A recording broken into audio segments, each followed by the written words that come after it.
ఇక్కడ welcome board మరియు exit board రెండు ఒకే చోట ఉంటాయి. ప్రతి సెకండ్కి ఎన్నో వేల ప్రాణాలు ఊపిరి పోసుకుంటాయి. అలాగే ఊపిరి వదిలేస్తుంటాయి కూడా. ఎంతో మంది వస్తుంటారు, పోతుంటారు. కొందరు ఆనందంతో నవ్వులతో బయటికి వెళ్తుంటే మరికొందరు ఏడుపులు పెడబొబ్బలతో బాధని, గుండెల నిండా దుఃఖాన్ని మోసుకెళ్తుంటారు. ఆ చోటు పేరే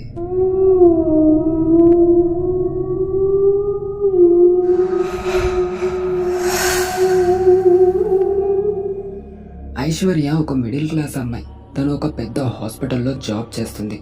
తన వర్క్ ఏంటంటే వచ్చిన డెడ్ బాడీస్ని పిక్ చేసుకుని బాడీని ఫోటో స్కాన్ తీసుకుని ఫింగర్ ప్రింట్స్ తీసుకుని ఆ బాడీ యొక్క పూర్తి డీటెయిల్స్ సిస్టంలో సబ్మిట్ చేసిన తర్వాత మార్చరీలోకి తీసుకెళ్ళి ఆ డెడ్ బాడీని సెల్లో భద్రపరచడం.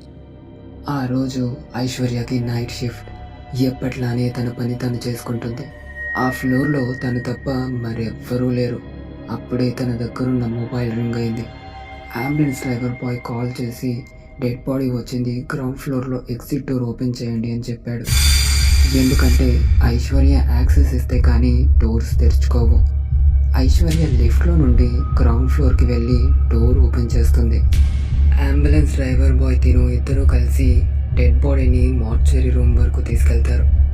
తర్వాత అతను వెళ్ళిపోతాడు. ఐశ్వర్య ఆ డెడ్ బాడీని ఫుల్ బాడీ ఫోటో స్కాన్ చేసి తర్వాత ఫింగర్ ప్రింట్స్ కలెక్ట్ చేసి ఆ బాడీని మార్చరీ రూమ్లో సెల్లో స్టోర్ చేసి కొంతసేపు అయ్యాక సిస్టంలో ఆ డెడ్ బాడీ డీటెయిల్స్ టైప్ చేస్తున్న తనకి ఒక ఏడుపు సౌండ్ వినిపిస్తుంది. సడన్గా టైపింగ్ ఆపేసి ఆ సౌండ్ని గమనిస్తుంది.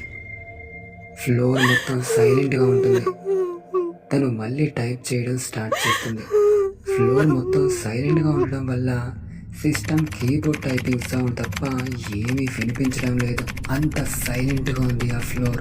ఇంకా పని ముగించుకున్న ఐశ్వర్య చైర్లో అలాగే కూర్చుని ఉంటుంది. మెల్లగా కళ్ళు మూతపడుతుంటాయి. కళ్ళు మూసుకున్న కొంతసేపటికి మళ్ళీ ఎవరో ఏడుస్తున్న సౌండ్ వినపడుతుంది. ఉలిక్కి పడి లేసిన ఐశ్వర్య ఒక్కసారిగా ఎవరది అని అరుస్తుంది. తను అరిచిన అరుపు ఫ్లోర్ మొత్తం రీసౌండ్ వస్తుంది. ఎవరు ఏడుస్తున్నారు అని లేచి వెళ్ళి చూస్తుంది. ఆ సౌండ్ని ఫాలో చేసుకుంటూ వెళ్తుంది. ఫాలో అవుతూ అవుతూ మార్చరీ రూమ్ వరకు వెళ్ళిపోతుంది. తీరా చూస్తే ఆ సౌండ్ మార్చరీ రూమ్ వైపు నుండి వస్తుంది. అటు వైపు వెళ్ళి చూడగా మార్చరీ రూమ్ గ్లాస్ డోర్ వెనుక ఎవరు నుంచున్నట్టు కనిపిస్తుంది. ఒక్కసారిగా ఐశ్వర్య గుండె చల్లగా అయిపోయినట్టు అవుతుంది. ఎవరో స్ట్రక్ అయ్యారు అని పరిగెత్తుకుంటూ ఆ మార్చరీ డోర్ని ఓపెన్ చేస్తుంది. ఒక పేషెంట్ లోపల ఉంటుంది. లోపలికి ఎలా వచ్చావు, అసలు ఎప్పుడు వచ్చావు అని ఐశ్వర్య కంగారుగా అడుగుతుంది.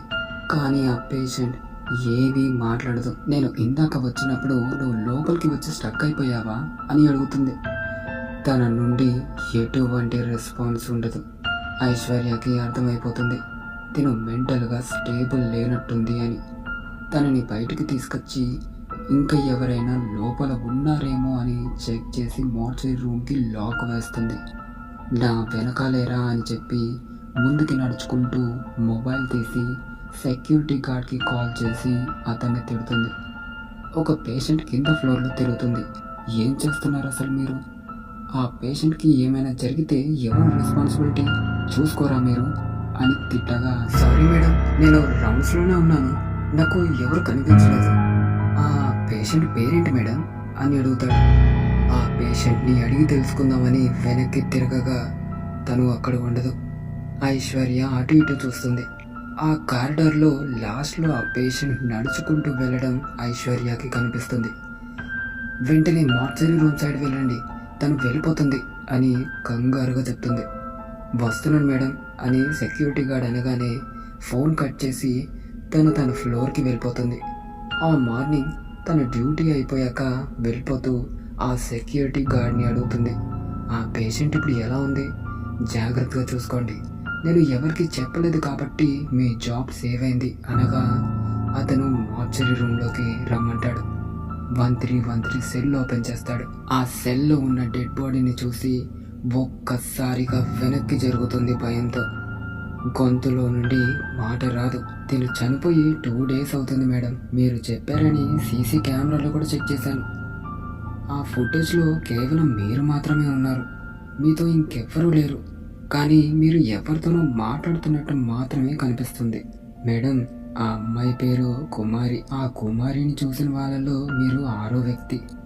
తను ఏదో జబ్బుతో బాధపడుతూ ట్రీట్మెంట్ చేయించుకుంటూనే సడన్గా చనిపోయింది. తను చనిపోయి 2 రోజుల్లో చాలా వింతలు జరిగాయి అని చెప్తాడు ఆ సెక్యూరిటీ గార్డ్. ఆ తర్వాత ఐశ్వర్య మళ్ళీ ఆ హాస్పిటల్ జాబ్కి వెళ్ళలేదు.